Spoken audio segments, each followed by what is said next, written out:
அனுப்பப்பட்ட அன்னலம் பெருமானார் ஸல்லல்லாஹு அலைஹி வஸல்லம் அவர்களின் மீதும் இன்னும் அவர்களின் குடும்பத்தார் மீதும் அவர்களின் வழியை என்ன சிரமங்கள் வந்த பொழுதும் பின்பற்றி வாழ்ந்து மறைந்த சத்திய சஹாபா பெருமக்கள், தாபியின்கள், தபா தாபியின்கள், இமாம்கள், குறிப்பாக இங்கே ஒன்று கொள்ளும் இருக்கிற நம் அனைவர்களின் மீதும் என்றென்றும் நின்றல் மட்டுமாக.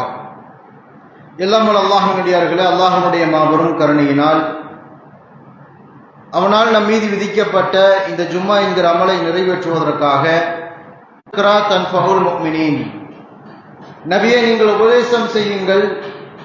அந்த உபதேசம் யாருக்கு பயனளிக்கும் என்று சொன்னால், யார் அல்லாஹையும் மறுமையினாலையும் ஈமான் கொண்டிருக்கிறார்களோ அவர்களுக்கு மாத்திரமே உங்களுடைய உபதேசம் பயனளிக்கும் என்பதாக அல்லாஹ் ரப்பல் ஆலமீன் குறிப்பிடுகிறார். அதன் அடிப்படையில் அன்புக்குரியவர்களே,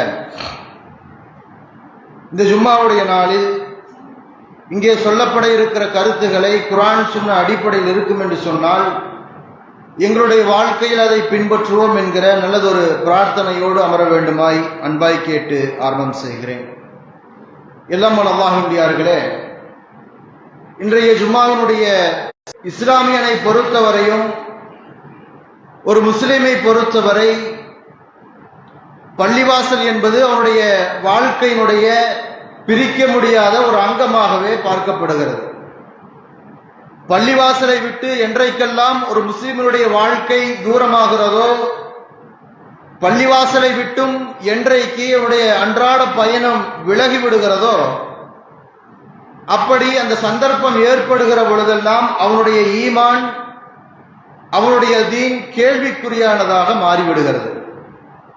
அப்படியானால் இஸ்லாமிய சமுதாயத்தில் இறை இல்லங்களை குறித்த பார்வை என்ன?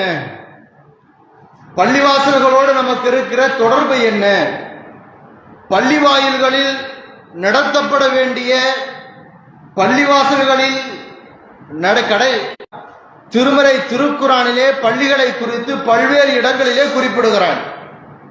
அந்த பள்ளிகளில் செயல்படுத்த வேண்டிய பணிகளை குறித்து அல்லாஹ் தஆலா குறிப்பிடுகிறான். பள்ளிகளுடைய முக்கியத்துவத்தை குறித்து அல்லாஹ் தஆலா குறிப்பிடுகிறான். அந்த பள்ளிவாசல்களை குறித்த நம்முடைய பார்வை என்ன? இங்கிருந்து நாம் எதை மேற்கொள்ள வேண்டும்?